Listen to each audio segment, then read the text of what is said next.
Hi friends, welcome back. तो अभी की न्यूज़ है कि योगी की कुर्सी हिलाने चले शंकराचार्य की खुद की कुर्सी हिली, संतों ने उधेड़ दिया।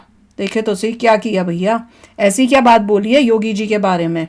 वीडियो शुरू करते हैं। वीडियो शुरू करने से पहले अगर आप चैनल पर नए हो और आपने अभी तक सब्सक्राइब नहीं किया तो जल्दी से पहले सब्सक्राइब के बटन और बेल आइकन को क्लिक कर लो ताकि आपको हमारे सारे न्यू वीडियोस के नोटिफिकेशन मिल जाएं जैसे हम अपलोड करें। अगर आपको वीडियो पसंद आता है प्लीज लाइक एंड शेयर। चलिए शुरू करते हैं। और दूसरे दो चैनल्स उनको भी सब्सक्राइब कर लेना, लिंक है डिस्क्रिप्शन बॉक्स में, वहां पे भी आपके रिक्वेस्टेड वीडियोस आ रहे हैं।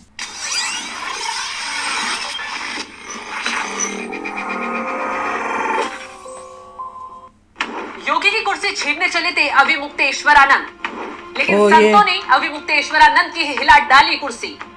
कुंभ में अविमुक्तेश्वरानंद की एक गलती पर छिड़ा बवाल। पंजाब को ड्रग्स फ्री राज्य बनाने के लिए राज्य की भगवंत सिंह मान सरकार ने एंटी नारकोटिक्स टास्क फोर्स यानी एनटीएफ का गठन किया। ये पहले से ही काम करे स्पेशल टास्क फोर्स यानी एसटीएफ को अपग्रेड करके बनाया गया है। सो ਅੱਜ ਇੱਥੇ ਅਪਡੇਟ ਕੀਤਾ, ਡਿਜੀਟਲ ਕੀਤਾ, ANTF ਉਦਘਾਟਨ ਕੀਤਾ ਤੇ ਬਹੁਤ ਸ਼ਾਨਦਾਰ ਲੇਟੈਸਟ ਕੰਪਿਊਟਰ ਨੇ ਔਰ ਇਹਦੇ ਵਿੱਚ 90 ਲੱਖ रुपए ਦੀ ਲਾਗਤ ਆਈ ਹੈ ਇਸ ਥਾਣੇ ਨੂੰ ਅਪਡੇਟ ਕਰਨ ਤੇ। एनटीएफ के संचालन के लिए पंजाब सरकार ने एक नया अत्याधुनिक दफ्तर बनाया है और मैन पावर में बढ़ोतरी करते हुए 400 पोस्ट को बढ़ाकर 861 कर दिया गया, जो आने वाली 10,000 पुलिस पोस्ट का हिस्सा होगी। इसके साथ ही पंजाब सरकार ने चैटबोट नंबर 9779100200 भी जारी किया है, जिस पर कोई भी नागरिक नशा तस्करी की सूचना दे सकता है। जानकारी देने वाले की पहचान गुप्त रखी जाएगी। नशा मुक्ति के लिए चिकित्सा सहायता मिलेगी। एसएस नगर के लिए टास्क फोर्स इंटेलिजेंस एवं टेक्निकल यूनिट की स्थापना भी की गई, जहां से स्पेशल टीम एएनटीएफ की मदद करेगी।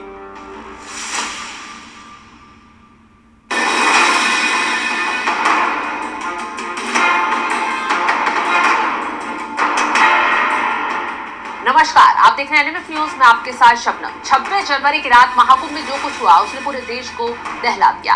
ये हादसा था या फिर सच, इसका पता लगाने के लिए टीम योगी मुस्तैदी के साथ कुंभ में जुटी हुई है। जांच रिपोर्ट सौंप दी गई है, लेकिन जांच में खलल डालने और किसी तरह योगी सरकार को बदनाम करने में विपक्ष बुरी तरह जुटा हुआ है। राहुल से लेकर अखिलेश, अखिलेश से लेकर ममता बनर्जी तक ऐसे ऐसे मुद्दे को भुना रहे हैं जैसे 2 मिनट में योगी आदित्यनाथ की सरकार को गिरवा देंगे। विपक्ष के साथ साथ शंकराचार्य स्वामी अविमुक्तेश्वरानंद भी योगी आदित्यनाथ के खिलाफ जमकर चीख चिल्ला रहे हैं। हैरानी की बात तो देखिए, शंकराचार्य इस कदर योगी से नफरत करते हुए मैदान में कूद पड़े हैं, छूटते ही योगी को पद से हटाने की साजिश रच डाली, परम धर्मादेश जारी कर दिया। लेकिन शंकराचार्य अविमुक्तेश्वरानंद खुद ही ऐसे फंसे कि अपना पद बचाने के उनके लिए लाले पड़ गए, क्योंकि शंकराचार्य अविमुक्तेश्वरानंद की हरकतों के खिलाफ भारतीय अखाड़ा परिषद ने मोर्चा खोल दिया है। सबसे चौंकाने वाला खुलासा तो ये है कि स्वामी अविमुक्तेश्वरानंद की वसीयत को अखिल भारतीय परिषद के अध्यक्ष रवीन पुरी ने फर्जी करार दिया है।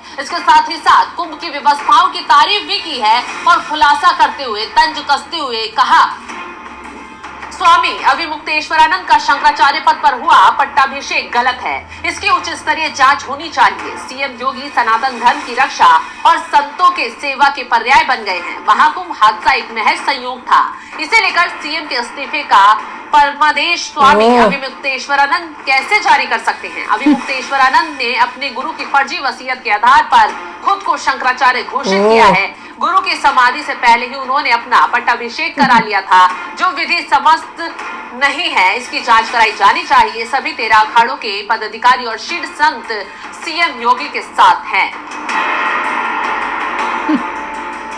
तो योगी के खिलाफ कुंभ की घटना को लेकर विपक्षों की तरह साजिश रचने की कोशिश में जुटे अविमुक्तेश्वरानंद की खुद जान गले में फंस गई है। संतों ने चारों तरफ से उनके खिलाफ मोर्चा इसलिए खोला क्योंकि एक तो वो बेवजह का माहौल बना रहे थे।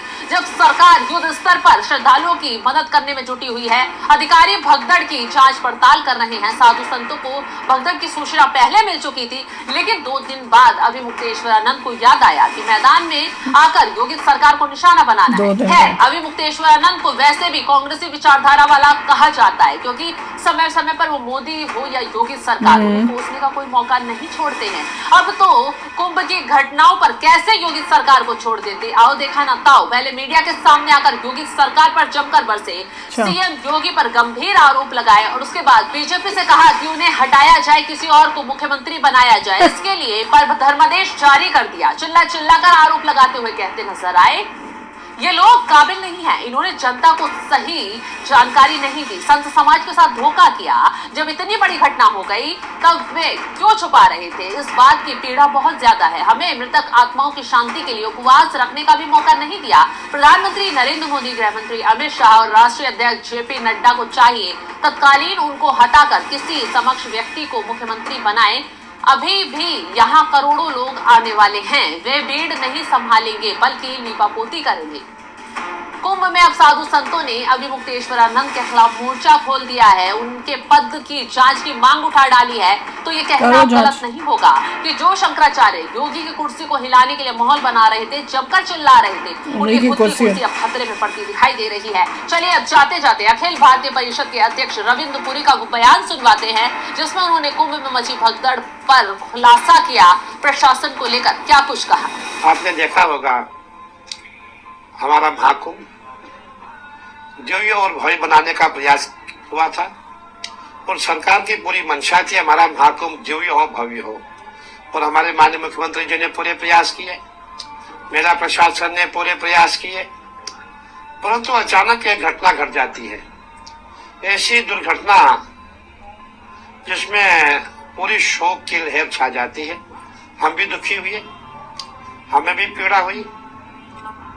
देखिए अचानक क्या हो जाता है, करोड़ों की संख्या में श्रद्धालु आ रहा है और सबका रुझान जो है संगम नोज की ओर है। और मैं जानता हूं, पूरा प्रयागराज जानता है, संगम नोज जो है वहां इतना बड़ा क्षेत्र नहीं है जहां करोड़ों की संख्या में श्रद्धालु वहां पहुंचे, स्नान करें। और जो हमारे मेला डीआईजी है, उन्होंने खूब प्रयास किया कि संगम नोज पे श्रद्धालु ना जाए, परंतु श्रद्धालु का मैं यही कहना चाहूंगा, कभी कभी क्या होता है कि कुछ अनहोनी जो होनी होती है उसे कोई रोक नहीं सकता है। और मेला डीआईजी ने माइक उठाया, अनाउंस किया, पूरी पुलिस लग गई कि भाई इनको रोका जाए, संगम नोज पे रात का समय है, वहाँ हमारे श्रद्धालु, कहीं श्रद्धालु सोए हुए थे, मना भी कर रहे थे वहां से। लोगों को पैदल आना पड़ता है, हमारी माताएं बहनें थक जाती है, वो वहीं संगम पे ही रेत की मिट्टी पे ही कंबल ओढ़ के सोई हुई थी।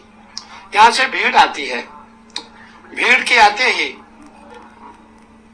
जो हमारी माँ बहनें सोई थी, जो हमारे भाई सोए हुए थे, वो उठ नहीं पाई। भीड़ उनके ऊपर चढ़ती है, उनके पांव के नीचे लोग आ जाते हैं, कई लोग जख्मी हो गए, कई लोग मृत्यु लोक को प्राप्त हुए।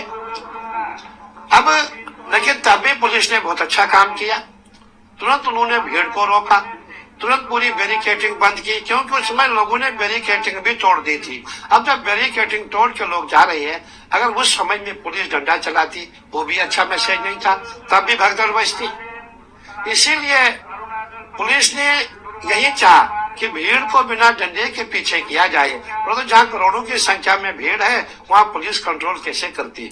कोई नहीं चाहता है ऐसी घटना हो, ऐसी दुर्घटना हो, परंतु अनहोनी को यही मंजूर था। मैं चाहूंगा इसमें किसी का दोष नहीं है।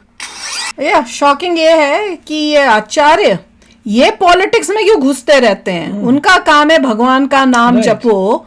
अब भगवान के जाप में पॉलिटिक्स के अंदर घुसने का क्या मतलब है? वहीं से सवाल खड़े हो जाते हैं कि आपका क्या एजेंडा ये है कि योगी जी को किसी तरह से मैं बुरा दिखा के जो है उसको हटवाऊं और किसी और को बोलूं कि भैया वो बन जाए यहाँ का सीएम। अरे योगी जी से बेटर कौन है? तो आपको इसका मतलब आपको योगी जी से प्रॉब्लम है, और योगी जी से प्रॉब्लम होने का मतलब ये है कि आप ऑपोजिशन के साथ आपने हाथ मिला के बैठे हुए हो, क्योंकि ऑपोजिशन का भी वही रट है, आपकी भी वही रट है।